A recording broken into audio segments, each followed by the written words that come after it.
កន្លែងនេះហុងស៊ុយល្អណាស់មានទាំងទេសភាពមានទាំងស្ពានហើយនៅជាប់ផ្លូវធំទៀតដាក់តម្លៃមកខ្ញុំយកដីនេះហើយតាមបណ្ដោយមាត់ទន្លេ200ហិកតាខ្ញុំនឹងធ្វើជាវិឡាសម្រាប់លំហែកាយស្ពាននេះគឺលោកលីនយួនជាអ្នកសាងសង់ហើយផ្ទាំងថ្មនេះគឺអ្នកភូមិទាំងមូលជាអ្នកតាំងឡើងមិនលក់ទេ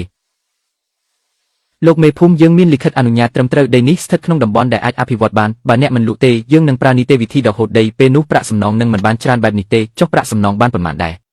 1ម៉ែត្រការ៉េ2000ផ្ទះចាស់របស់អ្នកនេះយ៉ាងច្រើនបានត្រឹមតែបង្គន់មួយនៅឯក្នុងក្រុងប៉ុណ្ណោះ2000អ្នកកំពុងមើលងាយខ្ញុំដូចសុំទានមែនទេបើគិតថាតិចចឹងយើងធ្វើតាមនីតិវិធីទៅដល់ពេលគ្រឿងចាក់ឈូសឆាយចូលមកដល់គុំមកស្ដាយក្រោយឲ្យសោះ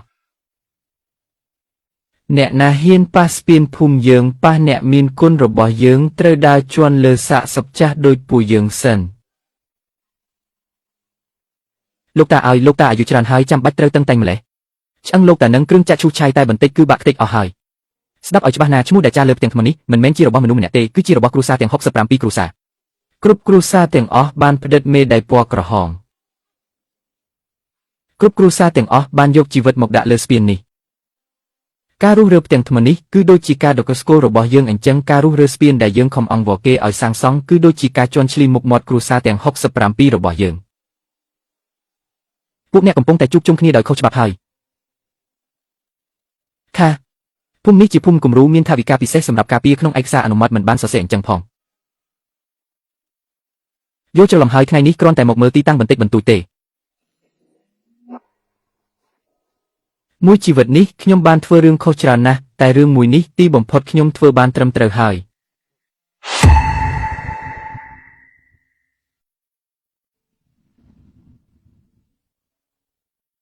ប៉ាឲ្យស្ពានប្រែជាពណ៌មាសហើយ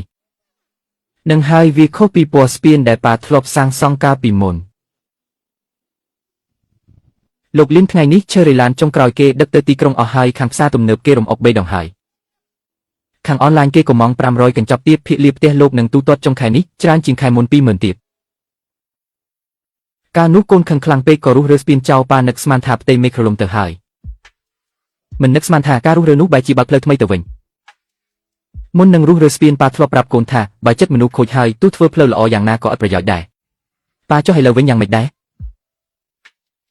ស្ពានគ្រាន់តែជាឧបករណ៍ប៉ុណ្ណោះស្ពាននៅក្នុងចិត្តមនុស្សទេដែលពិបាកជួសជុលបំផុត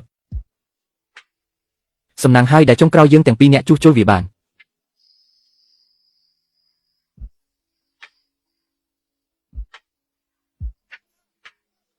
អ្នកយកផ្លែឈើរីនៅទីនេះផ្អែមដល់ក្នុងចិត្តតែម្ដងពីមុនមកភូមិអ្នកងឹតឈឹងតែម្ដងតែឥឡូវដូចគេមកបុណ្យអញ្ចឹងស្ពានបើកហើយមនុស្សក៏ច្រើនជីវភាពក៏ល្អប្រសើរពីមុនមេឃងឹតភ្លាមចូលគេងបាត់តែឥឡូវយប់ឡើងនៅមានគេមកញ៉ាំសាច់អាំងទៀត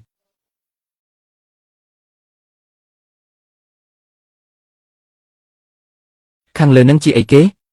ស្ពានទី1នឹងគឺយកថ្លៃសិក្សារបស់អ្នកទៅជួសជុលនឹងឯង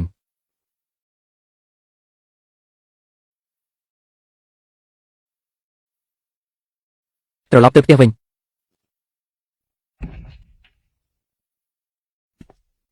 លោកលីនខ្ញុំចង់ដាក់គម្រោងមួយខ្ញុំចង់យកប្រាក់ខែដំបូងរបស់ខ្ញុំជូនអ្នកភូមិទាំងអស់ឆ្លងស្ពានសម្បត្តិស្ពានខ្ញុំទិញអស់ហើយ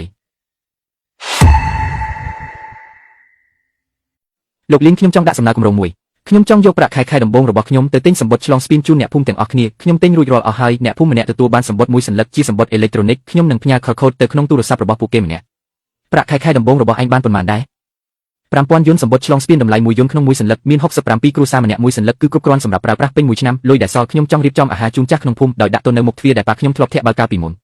ប៉ារបស់ឯងដឹងទេថាឯងមកដាក់សំណើនេះ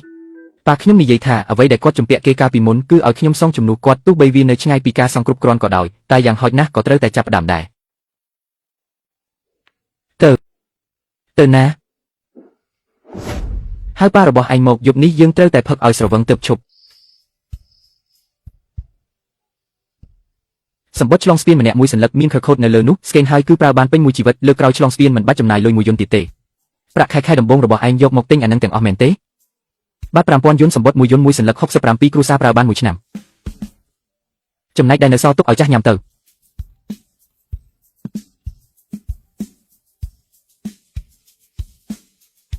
ពូឈិនស្រានេះនៅសល់កន្លះ10ទៀតថ្ងៃនេះត្រូវតែផឹកឲ្យអស់ឈិនយួនលើកមុនខ្ញុំប្រាប់ឯងថាស្រានេះមិនស័ក្តិសមនឹងឯងទេថ្ងៃនេះខ្ញុំនៅតែគិតថាស្រានេះមិនស័ក្តិសមនឹងឯងដដែលតែខ្ញុំសូមគោរពឯងគោរពដែលឯងសាងស្ពានគោរពដែលឯងរុះរើស្ពានហើយកាន់តែគោរពឯងដែលព្រមត្រឡប់មកសាងស្ពានថ្មីមួយទៀត